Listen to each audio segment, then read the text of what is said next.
to have a post presence that can score. And then you got to have a screener. Somebody that's willing to get you open. A screener. Right? Yeah. So now if you don't got that, Chris Bosh will say, I'm going to sacrifice my ISOs that I had in Toronto to set screens for D-Wade. Now, D-Wade said, I'm going to now sacrifice having the ball in my hand all the time to slashing. Now, I'm going to slash and get to the free throw line. Now, LeBron, hey, listen, hey, look, CB, we're going to need to let LeBron be LeBron. He can do whatever the fuck he want.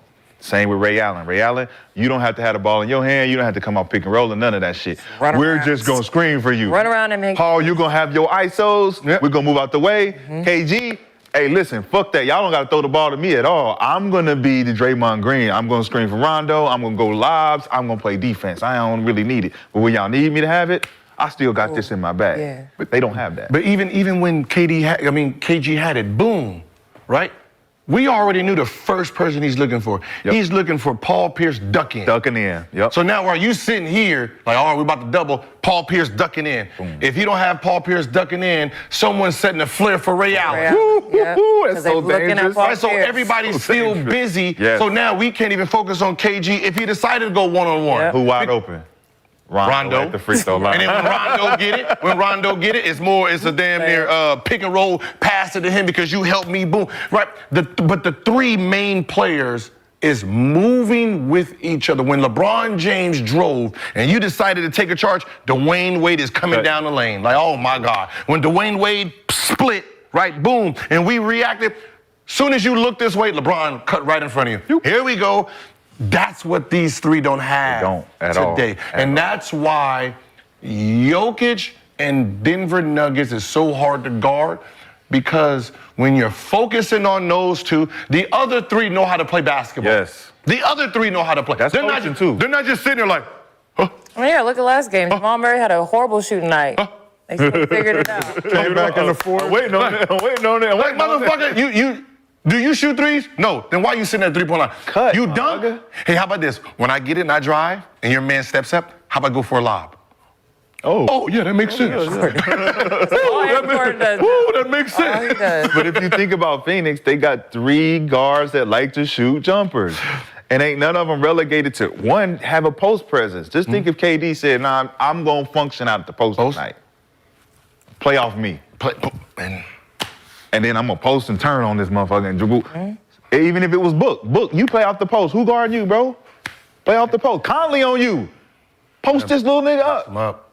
But then, if you don't put Bobo in, Rudy gonna be back there sitting down there all day long for the weak side. You gotta put the big. You gotta finish the big. Now think about it. If I have Conley in and Booker's on the point, and or Bill, out. and I'm sitting here doing. When you come, Bobo sitting at the 3-point line with Bobo. When he comes, dive and dunk that bitch. And if you dive, somebody steps. The next man, that's KD sitting in the corner, three. Wide open. Right? It's simple. It's very simple. Very simple. It's simple. They got so. That's what I said. Vogel. Coaches got so lazy. Yep. They got so lazy. Yeah, handpicking names, like you said, instead of building a team that they have to coach. Handpicking, because it looks good on paper. Looks good. Looked great on paper when the deal happened. Do you think they'll be able to figure this out? Because they have not done so. Not without. The reason I said not having Grayson's going to make it a little hard. Even with him, there's no upside to the offense that we've seen, right? There's no, like, this looks good when it looks great. There's none of that, right? The only thing that looks great is if they're hitting their shots when they're going ISO. Looks great, right? The team itself functionality has never been there. Facts. Right? It's just, if this guy is on, he's on. If they're all three on, woo, they're invincible. With Jokic in Denver, when they look bad, it's still a machine there. It's still the machine is there. That means Jokic drove and wide open shots, they just missed their wide open shots. When he drove and he threw the lobs, it just went out of bounds, or someone deflected those out of bounds plays. When we did the pick and roll and I hit back and I just missed my shot. But but for the most part, everything has been wide open for them. It's not me hitting there, me do a whole bunch of side steps, shooting 28 footers. It look bad. It just look bad. They look great when they go in, like, ooh, but at the end of the day, is how often are you going to be able to shoot? Them tough shots. Like you said with Joker, though, he can get buckets when needed. need it. Jamal Murray struggling the first 3 quarters. I can fill that role. Fourth quarter, nah, we coming to you. The only person that shoots tough shots on Denver is Jokic, one-legged, pullback at the end of the shot clock. Yeah. Right? And at this point, that's not a tough shot. That's just But even if straight cash. But those are end of the shot clock shots when he has to do those are not his normal shots. Those are end of the shot clocks, which is basically Hail Marys, right? And he's making a high percentage of those. Yeah. And then we can say the hardest jump shooter on the team is Michael Porter Jr. Yep. Yeah. Other than that, Gordon's never taken hard shots. Nope. KCP's not taking hard shots. Brown coming in is not taking hard shots, right? Peyton Watt. Everyone is getting easy buckets. That goes back to you saying, though, Dirty Frank don't got a system. And I knew he didn't have a system when he got hired. They got rid of Monty, they put him in. I'm like, you just left the Lakers. Granted, you got that little bubble chip, but after that, not a little bubble chip. I'm Rashad. just The saying, hardest championship. he in the didn't NBA. even have to put in a system for them guys. Though. Well, you had a bunch of high IQ basketball. They knew how to fucking Literally. play. They had You didn't have to put in a system. I gave him I gave him a C. I gave him a C for that was in him. I said, you had this well-oiled machine, right? A bubble happened, but you have LeBron James. You have the bubble, right? You wasn't the Clippers. And when I say you wasn't the Clippers, you didn't have a bunch of individual thinkers, Yep. right? I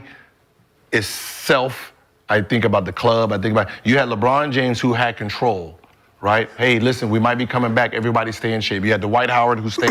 You had, Rondo. Staying in shape. You had a bunch of guys who you knew no matter what was going to happen, they were still going to be in some type of shape. Professionals. Everybody else, Right. Miami, you knew was going to be in shape. Yep, they were hungry. They was going to be on. So, but when you look at your group versus them, there was no way you should have lost 2 games against the Miami Heat that year. Period. Right, like you're saying you lost 2 games. How? How is because you have 3 guys in who are ranked probably 200 in the NBA. You had Bradley, you had Avery Bradley. you had Green at the time. Yeah. Avery Bradley didn't go to the bubble. Though. But he didn't go to the bubble. But I'm just talking about you're starting. You're starting Caruso. These are the guys you're starting. They're starting, 3 guys, but those 3 guys are a little bit better than yours. So they really have an advantage over you at this point in time. So you dropped 2 games because of that. But other than that, it should have been 4-0. Well, he don't got no system. When you think about the system, again, going back to it before you go, the system that Dirty Frank never really allows to put in. Why do you call him that? Because he's dirty, man. They're just Dirty Frank. It's like Frank the Tank. You know what I'm saying? Frank the Tank. This is Going Dirty Frank. streaky. But I'm just saying, like, when you don't have a system and you look over there and you're like, you got KD, you got Book, you got Bill, you got fucking Eric Gordon, you got Bobo, you got a bunch of guys who know how to play the game, and you haven't put in a system where they can relegate how to maneuver in this system. When you got a system and you're a good player, you know where your shots are coming. If I don't know where my fucking shots are coming, I'm out here just hoping you pass me the ball. That's what I feel like Bradley Beal is out there doing. He's out there hoping he gets a shot somewhere in the offense. Yeah. And now that's why I'm saying move around, because you're fucking up these 2 guys who are expecting shots in scenarios, not in the system. Think about if you put them in the system. Book ain't got to never really worry about calling a play or doing a pick and roll and just hoping that he get all this hard shit off. We running the fucking offense, just like Denver. Denver run that fucking offense, give it to Jokic, go down, pin, dribble handoff, weak side, pin down, curl, boom, go up.